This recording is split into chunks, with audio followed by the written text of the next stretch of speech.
Welcome to Lucretius Today. This is a podcast dedicated to the poet Lucretius, who wrote On the Nature of Things, the only complete presentation of Epicurean philosophy left to us from the ancient world. Each week we'll walk you through the Epicurean text and we'll discuss how Epicurean philosophy can apply to you today.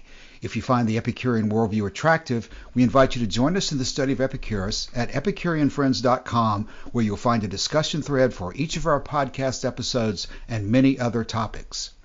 Welcome to episode 190 of the Lucretius Today podcast. This week we begin our discussions of Book 1 and 2 of Cicero's Own Ends, which are largely devoted to Epicurean philosophy. On Ends contains important criticisms of Epicurus that have set the tone for analysis of his philosophy for the last 2,000 years. Going through this book gives us the opportunity to review those attacks, take them apart, and respond to them as an ancient Epicurean might have done, and much more fully than Cicero allowed Torquatus, his Epicurean spokesman, to do in the book. This week we begin with Book 1. We have several sections as the book opens and before it really gets into Epicurus, where Cicero is setting out what his intent is in doing this in general. But it probably makes sense to step back and say a little bit about what we know about how this book originated, when it was written, why it was written, the context in which it was written by Cicero. I don't know that we are able to provide the depth of detail that some scholarly article could provide on that, but I think we know a little bit relevant and important for us to set the tone as we begin to discuss the book. Right, Cassius. So this book was written in 45 BC, which is the year before Caesar was assassinated and only 2 years before Cicero himself was killed. Dedicated to Marcus Junius Brutus. And it's this interesting project at the very end of Cicero's life. I think, Cassius, you pointed out after the death of his daughter, maybe, to come to terms with some of the most pressing and urgent questions that you face in life. And as Cicero himself says, what other question, I ask, is there in life which we should examine with such energy as all the problems with which philosophy is concerned, but particularly the inquiry pursued in these books? What is our end, aim, and goal? By what principle all our plans for good living and right action are to be guided? What it is that nature pursues as the highest object of desire? What she shuns as the utmost evil? And seeing that there is extreme disagreement among the most learned men on this subject, who would think it derogatory to the position which every man assigns to me if I investigate what is the best and truest view of every function in life? So I'm skipping down a little bit to find that, but this sort of outlines what Cicero sees as his project in doing this, to write a Socratic dialogue, which is kind of what this book is, to explore the most fundamental questions of philosophy, and particularly the most important question, which is, how should we live our lives? Yes, Cicero was going through the most difficult period of his life. Cicero was no longer in control of the Roman Republic. Society was in the midst of a lot of turmoil, which was going to consummate for Cicero in his own death shortly after this book is written. He is on the outs of political power, and not only has his daughter died, focusing his mind on that issue, but his whole life work was, in a very real sense, unraveling before him as the republic that he had fought to save in his work during the Catalan conspiracy and in dealing with the rise of Julius Caesar was turning in a negative way for him. And it's my understanding that what he chose to do during this time of sort of an enforced exile from politics is that he turned his attention to philosophy, and rather than simply do nothing, decided to compose this and a number of other philosophical works that he presumably thought would also assist his legacy.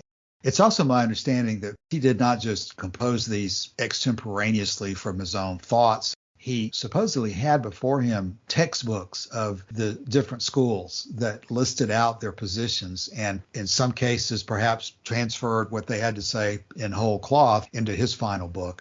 So while much of the material in here may not be directly Cicero's own views, they probably represent the best analysis that the different schools of Cicero's time had come to. Right. We're kind of skipping over the first few pages of this because a lot of it is quite repetitive and somewhat self-congratulatory. But one of the problems or questions that Cicero grapples with in the introduction here in writing this book is that it's quite the done thing at the time to write this kind of literature in Greek and not in Latin. And for Cicero, he wants to write in Latin. He wants there to be a sort of national literature for the Roman people. And bear in mind, this is before Virgil writes the Aeneid. And so he's confronting this problem right here at the beginning, where he says, some people will look with disfavor on the whole pursuit of philosophy. Some do not object to it if it be laxly carried on, but think that so much devotion to it should not be given. And some people think that it should only be dealt with in Greek. And in fact, one of the things Lucretius says in his poem was that the Latin language does not have a richness of expression that allows him to convey what he calls the dark discoveries of the Greeks, so much to Cicero's irritation. Cicero is seeing this project of writing Greek philosophy in Latin to some extent as part of his life's work, trying to build up this sort of civic nationalism within the Roman people to help establish a consensus about philosophy that would assist the state, so to speak. And that's where we come to featuring Epicurean philosophy very early in the book as a threat to what he saw as this civic virtue that needed to be reinforced through philosophical work. Even more basic than that, as we go through the book, and we are jumping around in the first couple of sections of it, we can cite to you the page numbers, line numbers, etc., out of the version we're reading, because we're going to be discussing Cicero's own ends using the James S. Reed edition that was published in 1883 by Cambridge. There's numbers of good editions out there of own ends, but of course the 1883 edition is in the public domain, and we can very easily refer to everything out of the original text. So we have found in comparing some of the translations, just our personal preference has been that Reed's translation tends to be both readable and literal. So we think the balance of Reed's presentation makes his version the one to go through as we go through the rest of this podcast series. And as far as the series itself goes, I'm not sure how long this is going to take. It may take quite a while.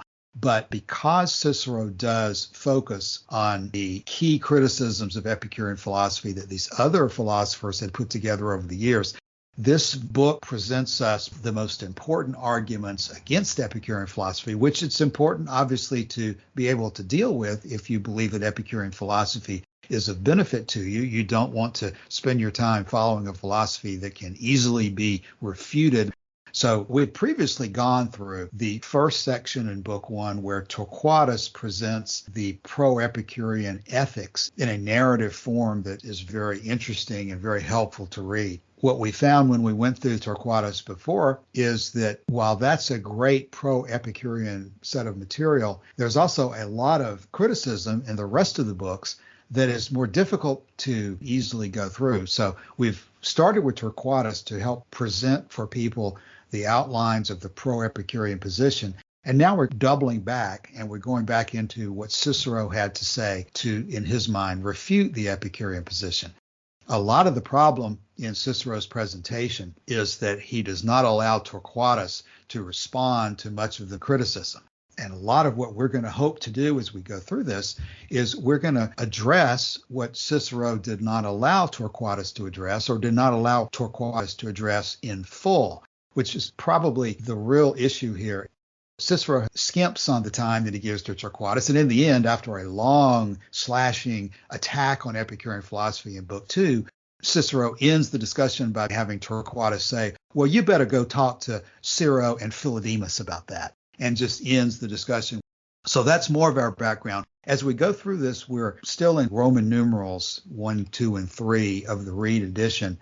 Just to follow up, Cassius, on something you said relating to Cicero and the nature of his project. He says, and like I said, this is somewhat self-congratulatory, this introduction, but he says at the beginning of section 4, for myself, however, since as I believe, amid the occupations, exertions, and dangers of the forum, I never deserted the post to which I was appointed by the Roman people, I assuredly am bound also to strive to the best of my power that my fellow countrymen may become more learned through my diligence, zeal, and industry, and while declining all serious contest with those who prefer to read Greek, If only they do read it and not merely make pretense, it is my duty to give my services to those who either desire to enjoy both literatures or who do not greatly feel the want of the Greek if they are provided with literature of their own. So it's like you said, he's at the end of his life here. The senatorial faction has lost, and now he is devoting himself to the cultural approach to saving the soul of Rome. And then he ends what he has to say in that section 4 by saying, "For my part, I believe I have in the present work pretty nearly expounded the whole problem concerning the standards of good and evil. And in the course of the work I have, so far as I could, traced out not only my own views, but also the statements made by each separate school of philosophy." That reminds me, there's a common perception out there that Cicero was a Stoic, and that's not accurate. Cicero's own position is some amalgamation of Plato and Aristotle. Wikipedia refers to him as an academic skeptic, a hybrid system of Platonism, Aristotelianism, which he views as a single old academy tradition. And then, although we may not choose to cover it in this series of podcasts, once you get further into own ends and Cicero turns to the discussion of Stoicism, Cicero is almost as negative about Stoicism as he is about Epicurus. And so those who approach the subject thinking that Cicero is basically speaking for the Stoics need to understand that that's not really what's going on here. Cicero is more appropriately thought of as speaking for sort of a hybrid of Plato and Aristotle. Okay, so starting now in section 5, the setting for our drama here is the Bay of Naples in a town called Cumae, where Cicero has a villa. And this is what he says. To begin with the easiest opinions, let the theory of Epicurus first enter the arena. It is to most people thoroughly familiar, and you will perceive that I have set it forth with an exactness which is not commonly surpassed, even by the adherents of the school themselves. For my desire is to find truth, and not to confound, as it were, some opponent. And then he describes that his interlocutors in this discussion will be Lucius Torquatus, the Epicurean, and Gaius Triarius. Do we know much about Gaius Triarius? I'm thinking that we do not, other than, as Cicero says here, that he's a younger person at the time of this discussion, and he's presented as sort of a commentator a few times, but doesn't participate strongly in the debate. Right, and I've described this as sort of a Socratic dialogue, but there are also elements of the symposium-style conversation in which you always have people in the room to bounce the conversation off of. So it's not just two people. The room is filled in with other figures, and in this case, Gaius Triarius is that figure. Yes, and this is another good time to point out that we're going through in this section 5, it's the beginning of the Torquatus narrative of his presentation of Epicurean philosophy. We are not going to go through this in the level of detail as we previously did in episodes 93 through 111. In these episodes, as we go through Cicero again, we're going to hit the highlights and review what we think are some of the most important aspects of the Torquatus section, but we're not going to spend the same amount of time. Right, and so here in section 5, they get right into it. Torquatus presents the challenge to Cicero. He says, "Now that I have you free, I shall learn what is the reason why you do not exactly dislike our teacher Epicurus, as do most who disagree with him, but certainly do not approve of him. Though I believe that he alone has seen the truth and has set free the minds of men from the most grievous misconceptions. But I judge that your pleasure in him, like that of our friend Triarius, is diminished because he cared little for those graces that adorn the style of a Plato and Aristotle and a Theophrastus." And then Torquatus says, "I can scarcely bring myself to believe that you deem his opinions to be wanting in truth." So here we set the stage for Cicero's response, which he says, "Just see how great is your mistake. It is not the style of your philosopher which displeases me, for he writes in plain terms, and while I should not feel averse to any philosopher for displaying eloquence, I should still not demand it very loudly if he did not possess it. It is in his subject matter that he fails to content me, and what I say concerns a number of topics." So that's the main problem. Yes, he started out by saying that Torquatus is going to be presenting a discussion of the ethics side and pleasure. And that's probably something significant here because Cicero is going to spend a few minutes as we move further from what Joshua just read in discussing his complaints about the physics of Epicurus. But he's setting out here early that Cicero's position is not that he disagrees with Epicurus' style of presentation, but that he disagrees with the content and the merit of what Epicurus had to say. And as they go further there, Cicero's pointing out that Cicero is familiar with Epicurean philosophy. He says, unless you suppose I heard falsely from Phaedrus or Zeno, both of whom were my teachers, and in whom certainly the one thing that I approved of was their diligence, then all the tenets of Epicurus are quite familiar to me. And I constantly attended the lectures of the philosophers I've just named, in the company with my friend Atticus, who on his side felt admiration for both, and for Phaedrus even affection. And we used to discuss with each other every day the lessons we learned, nor did the dispute ever turn on my understanding, but on my approval. So they're setting out here, Cicero's taking the position that don't say that I don't understand Epicurus, because I understand Epicurus very, very well. I went to classes in Epicurean philosophy. I discussed it with my best friend Atticus every day. I know what I'm talking about. And don't think that any disagreement I have is based on superficial disagreement with his style. I understand what he's saying, and I disagree with the heart of it, basically is Cicero's position. I think you've got the flavor of it, Cassius. So Torquatus picks up then with, so what is the matter then? What is it about Epicurean philosophy that you don't like? And Cicero replies, at the outset, in natural science, which is his chief boast, he is, in the first place, altogether unoriginal. He states the doctrines of Democritus with a few changes, but of such a nature that, in my opinion, he distorts the theories which he desires to amend. Democritus holds that through the limitless void, which has neither highest nor lowest point, nor center, nor end, nor bound, the atoms, as he calls them, meaning thereby bodies indivisible, owing to their impenetrability, sweep along in such a manner that by their collisions they adhere to each other and produce all objects which exist and are discernible. And the problem, in Cicero's view, is that when Epicurus is simply transmitting the ideas of Democritus, Cicero doesn't agree with the ideas. He doesn't find support for them, but he doesn't think that they're as completely full of error as when Epicurus improvises. Cicero's objecting that Epicurus is unoriginal. Now, he's going to eventually say that Epicurus is wrong, but whether Epicurus is original or unoriginal is really not particularly relevant to whether Epicurus is right. If you're right, you're right. If you're wrong, you're wrong. And gosh knows you have all these cliches about standing on the shoulders of giants and so forth. In philosophy and in much else, it's not a crime to be unoriginal and to simply take the best of what other people have come before you with and adopt it and then extend it. So at least in that initial criticism by Cicero, I think you see the beginnings of how Cicero is going to deflect off in other directions rather than deal with exactly the truth of what Epicurus is saying.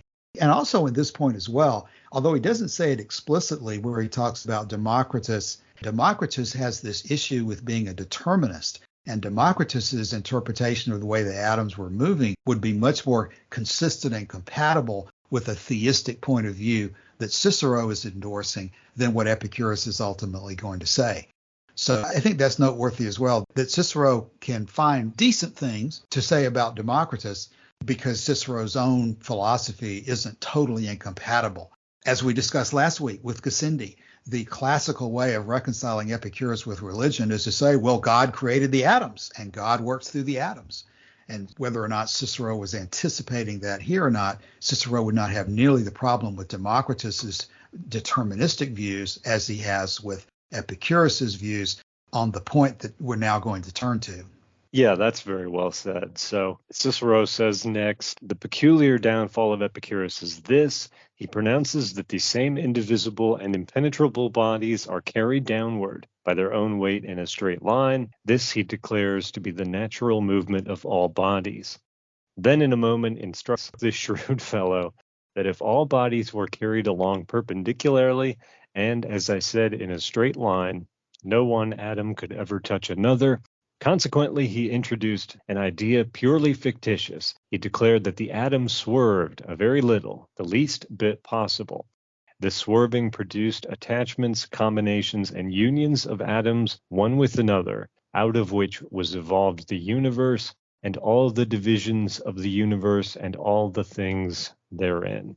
So you're right, Cassius. It's this idea of the swerve or the clinomen and what it has to do and how it bears on the issue of ethics, which is the point of the book. By the way, the title of the book is De Finibus Bonorum et Malorum in Latin, which means on the ends of good and evil. So it is very much ethics that we're talking about. And sometimes you'll hear the book referred to as On Moral Ends or simply as On Ends. So it's very much an ethical discussion, but Cicero can't help but get a few jabs in before we get to that point. And his jabs include, quote, while this whole theory is a childish imagination, it does not even prove what he desires. For not only is this very swerving a capricious fiction, but further, for no reason whatever, he robs the atoms of the motion natural to all heavy substances, which he says is a perpendicular line.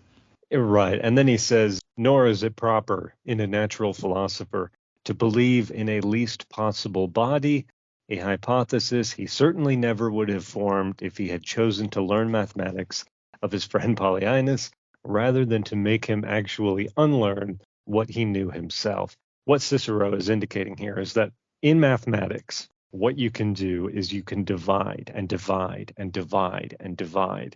If you've ever gone to YouTube, for example, and looked at images produced by a fractal set where there's infinite detail, infinite subdivision of detail in a finite space, mathematics can do that kind of thing. But the problem is that we're not living in a world of pure mathematics, are we? We're living in a world that is physical and has reality. And so that to me is part of Cicero's problem there. He's expecting nature to behave as purely and perfectly as mathematics does, but it's just not realistic that it should do so. And I think this would be important to Cicero. He's attacking the issue of infinite divisibility. And this is important to Cicero. It's important to Epicurus, because this issue of the atoms being the way nature works is central to refuting the theistic, God-centered, God-driven view of the universe. Epicurus spends a significant amount of time on this in the letter to Herodotus, and it's extensively discussed in Lucretius, that if you allow for infinite divisibility, then you ultimately have nothing solid ever to come to rest on. And if you have no ultimate solid unchanging form, then in the analysis that Epicurus came up with, you would have no way for continuity and regular activity to occur in the universe. So I would say in these two sections already, you're having Cicero use Democritus in a way that he could live with the deterministic aspect of it, but he is not going to live with the swerve as anything that would break free from the chains of fate or from an all-powerful God. Right. And the other problem with Epicurus's and Democritus's atomism is that it presents a direct alternative to Aristotle and his theory of substances and accidents or events, which is the basis, by the way, of the Catholic Eucharist, the transubstantiation of the substance of the bread into the substance of the body of Jesus. Once you drill down into the substrate of matter and begin to know a lot about it, it makes these supernatural claims very, very difficult to justify. And for Cicero, that's a problem. Yeah, and it's not sufficient, I would say, in responding to Cicero on this infinite divisibility, it's not sufficient simply to say, well, just go listen to the mathematicians, and they'll tell you why there's no least part or no limit to divisibility. And in terms of, as we go through here, trying to identify further responses to this, because they're going to end up turning to ethics in the end and not go back over this part. I think what you've got here is this issue of whether you can just simply say, go listen to the mathematicians and they'll tell you that there can't be an atom. That's as far as Cicero takes the argument. The next issue, which we've discussed before, is the size of the sun. Cicero says that Democritus believes the sun to be of great size, as is expected from a man of education and a mathematician. Again, a reference to mathematics as the answer to these philosophical questions. This philosopher thinks it is a foot broad, perhaps, for he pronounces its real size as the same as its apparent size, or as it may be, either just a little larger or smaller. We've discussed the size of the sun issue before, and we can put something in the show notes leading back to particularly the article by a professor named Geller Goad, who goes into an analysis of this question and ends up concluding that what Epicurus is really saying is that the sun and the stars are the size they appear to be, with the emphasis on you have to go to the appearances to determine the truth, which is basically a statement that you have to technologically use what you have to come to your best estimate of something and not just imagine it based on your theories that the sun and the stars and the moon are gods.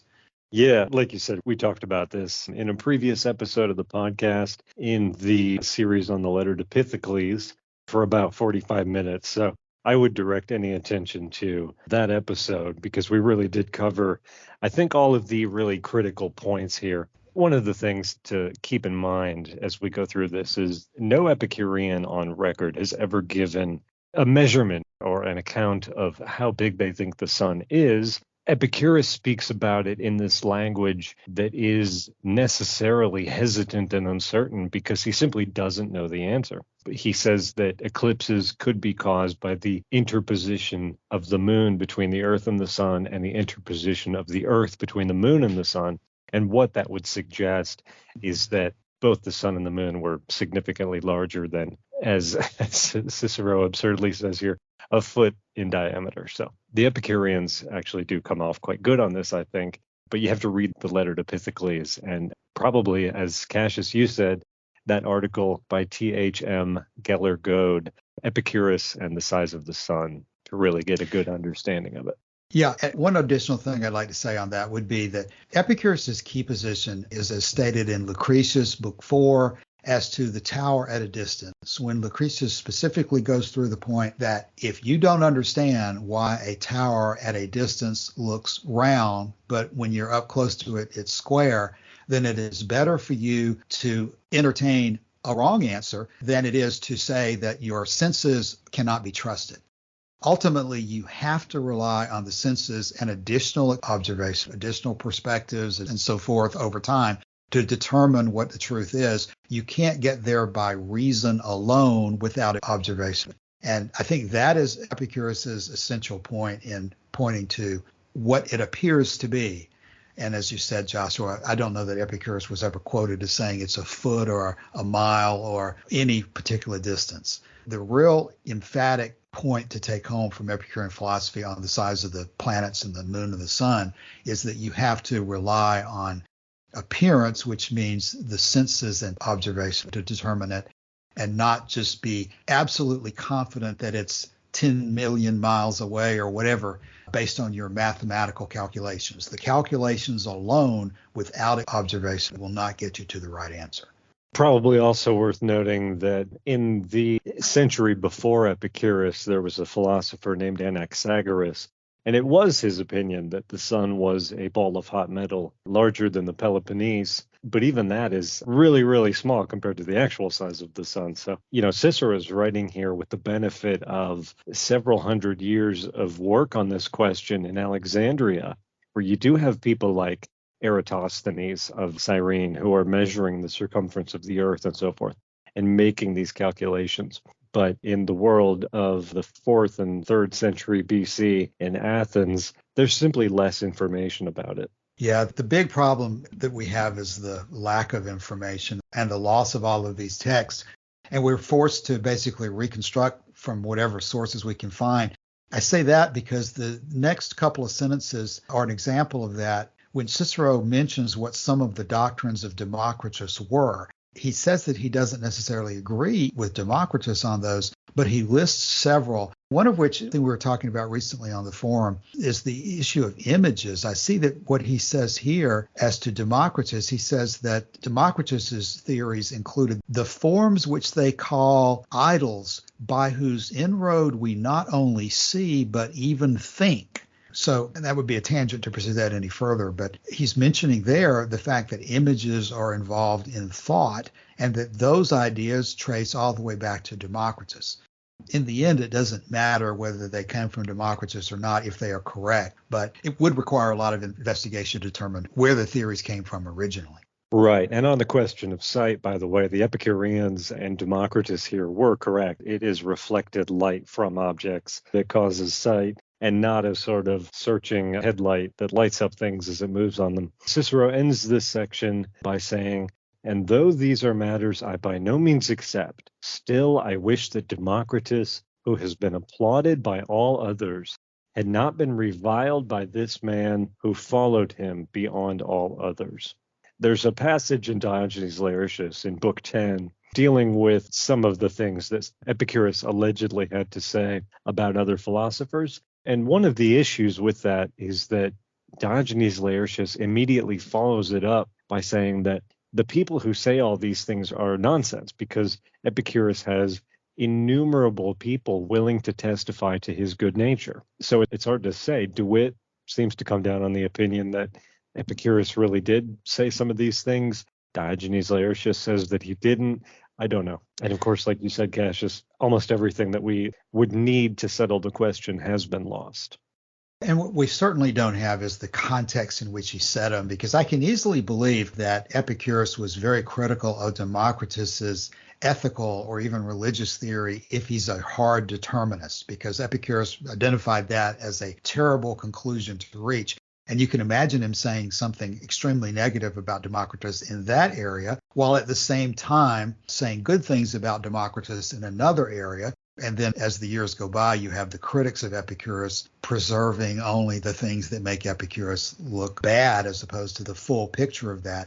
You can look in Lucretius and see references to Democritus as a reference to a great man who greatly erred on certain issues. So I would think that that is much more likely the perspective that Epicurus took towards Democritus than reviling him in general, as you might conclude by reading Cicero here. Just one more thing. Democritus also had some skeptical tendencies.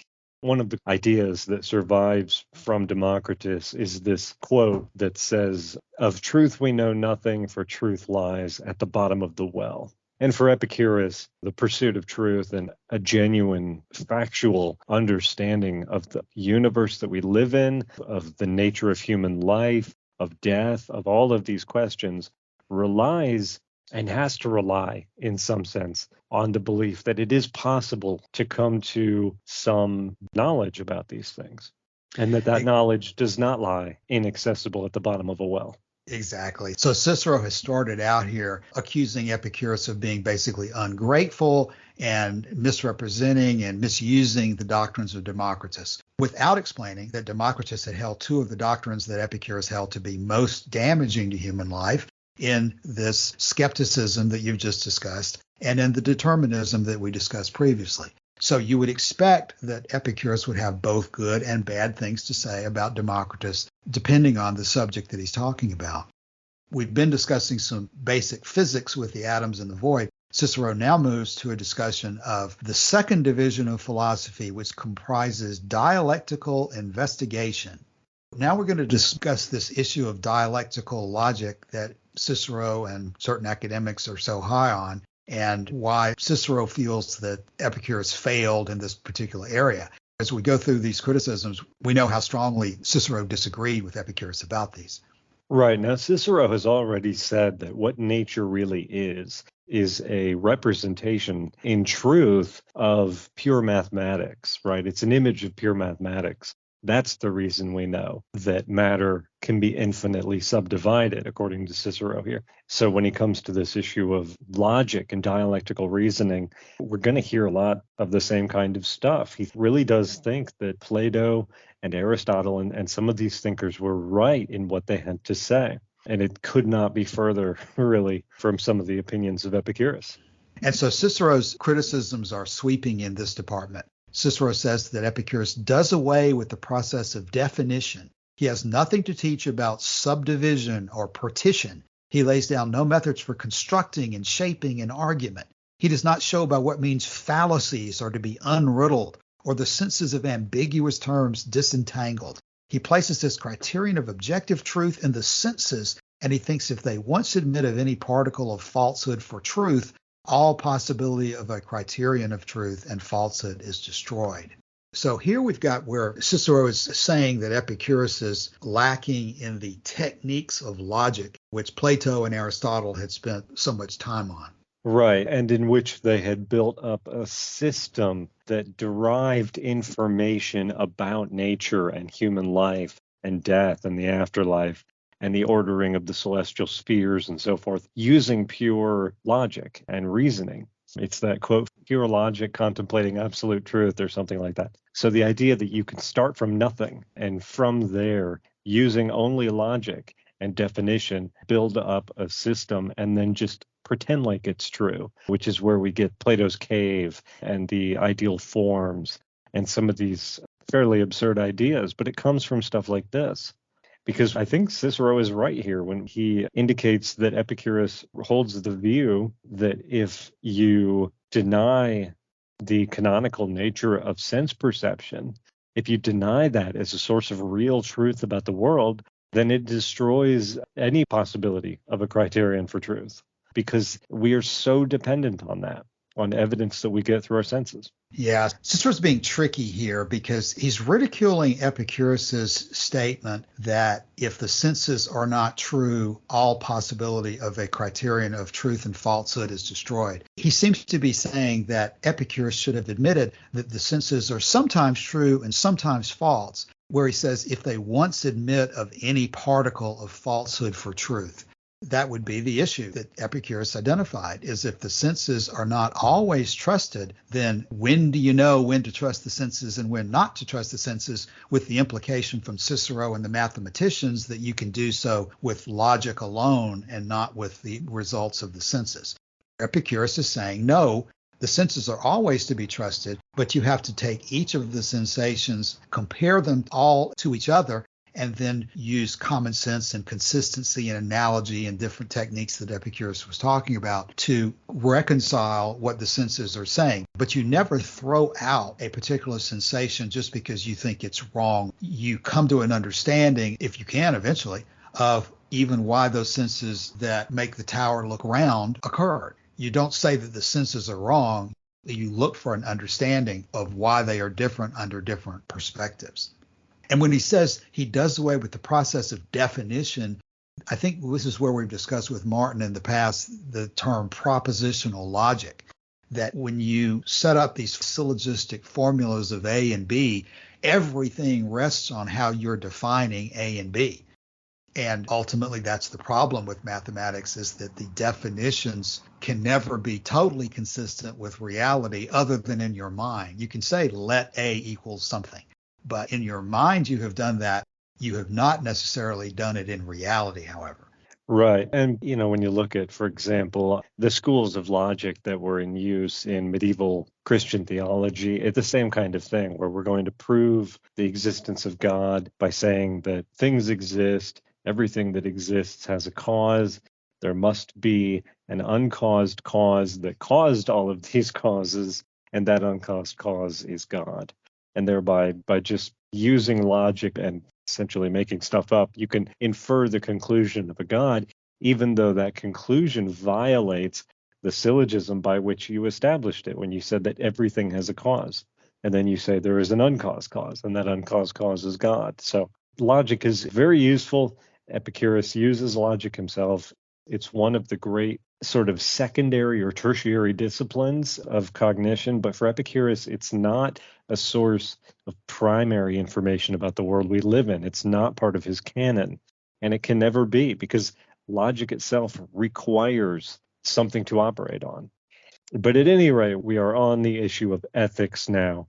And like you say, this is the key theme of the entire book and the whole project of Cicero in writing the book, is trying to elevate his contemporaries in the study of philosophy, and not just to study philosophy, but to do it right from Cicero's point of view, which is what he's going to lay out in this book.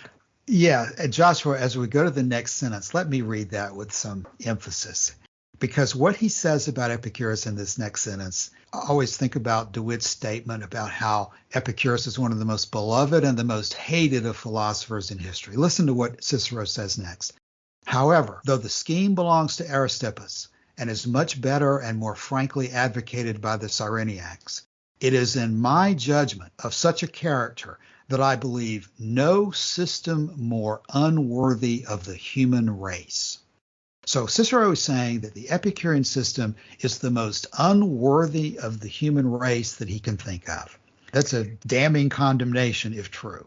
Right, yeah, that the Epicureans have stooped so low beneath the dignity of a human being that they are living like swine in pursuing pleasure and not pursuing virtue or God or whatever it be. That's Cicero's point of view. Now, of course, we know that Cicero's friend, Titus Pomponius Atticus, was an Epicurean, and it's somewhat interesting to contemplate what Atticus must have thought when he read this book, which I assume he did. Cicero goes on to say, nature has in truth created and shaped us for certain higher aims, in my view at least. I may indeed be wrong, but that is just what I think, nor do I suppose that the Torquatus, who first won for himself the title, either expected to reap any bodily enjoyment from his action when he wrenched the necklet from his foe, or had pleasure in view when he did battle with the Latins in his third consulship on the banks of the Viceris.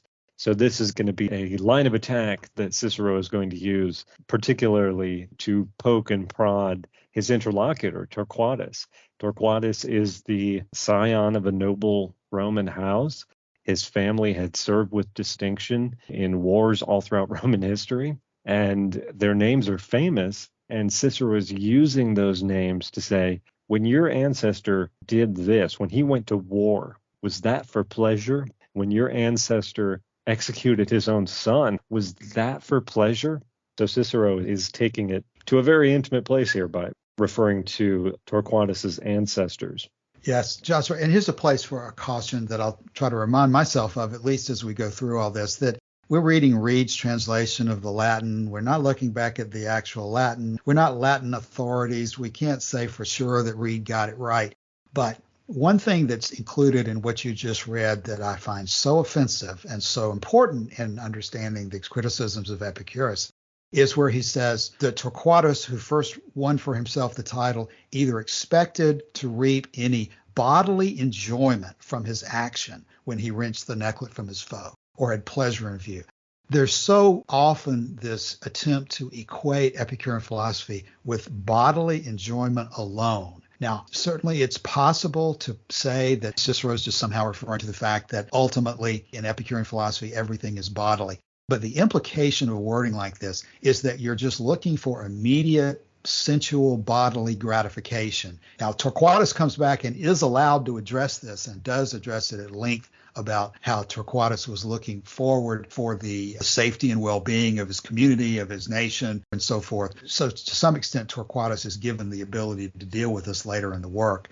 But it is so commonplace for people to equate bodily enjoyment as the only goal of Epicurean philosophy. But as Torquatus says later on, mental pleasure is frequently of greater significance than physical pleasure is. And not that they are at odds with each other. Both of them are valued in Epicurean philosophy. In fact, everything that ends up being desirable in life from the viewpoint of Epicurus is the pursuit of pleasure.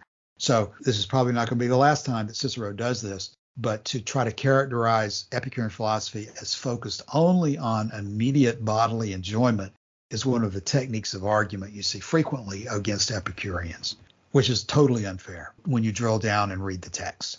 Absolutely, yes. And Don has addressed this very recently on the forum, just in the last day or two, in comparing the Latin words that Cicero uses for pleasure. He uses the word voluptas, and for virtue is the word virtus or virtus. And what's interesting about those words is that, like in many other languages, Latin heavily uses gender to separate its nouns. And so pleasure, bodily pleasure in this case, is feminine and virtue is masculine. And so it's this sort of trick of language that Cicero's using here, that the Epicureans put it the way they put it in the ancient world. Epicureans are womanish. They're like eunuchs, essentially, is the idea. Now, Don posted this in response to his reading of a book by Pamela Gordon called The Invention and Gendering of Epicurus. Pamela Gordon, a PhD in ancient Greek from Bryn Mawr College, a book that I have not read, but that Don is highly recommending at this point. So, and it bears very heavily on our current conversation with Cicero, because it's the kind of thing that Cicero is doing here. Yes, I agree, Joshua. It bears closely on it because we have it here, and I think we're going to see it after we finish the Torquatus section and throughout the rest of what Cicero is presenting, that his argument repeatedly comes back to this same point over and over, where he said, as you've previously read, nature has in truth created and shaped us for certain higher aims.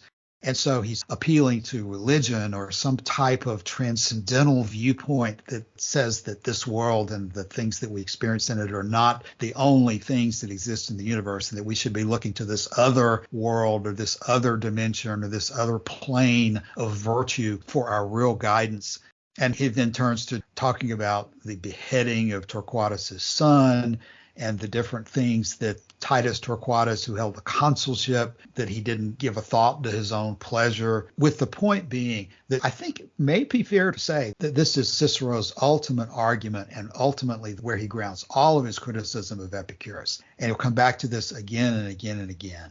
Yep, and what Cicero says here, and do not say to me why these very actions bring me pleasure as theirs did to the Torquati. And we know, of course, that Torquatus is going to make exactly that argument. And Cicero follows it up by saying, never indeed did Epicurus or Metrodorus or anyone possessed of any wisdom or any knowledge of the tenets of your school ever maintain such a position by such arguments. And when the question is asked, as it often is, why Epicureans are so numerous, I answer that there are no doubt other motives, but the motive which especially fascinates the crowd is this. They believe their chief to declare that all upright and honorable actions are in themselves productive of delight, or rather pleasure. That's that use of words there again. He says delight, or rather pleasure, bodily pleasure.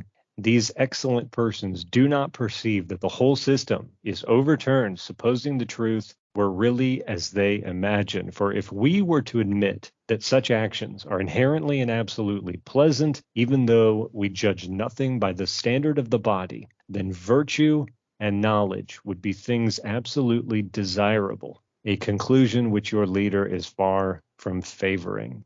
Now, that last line in particular is interesting because what Cicero is saying is that Epicurus is so mad over the idea of pleasure that virtue and knowledge are not just not the goal or the end in their own sake, but they're not even desirable.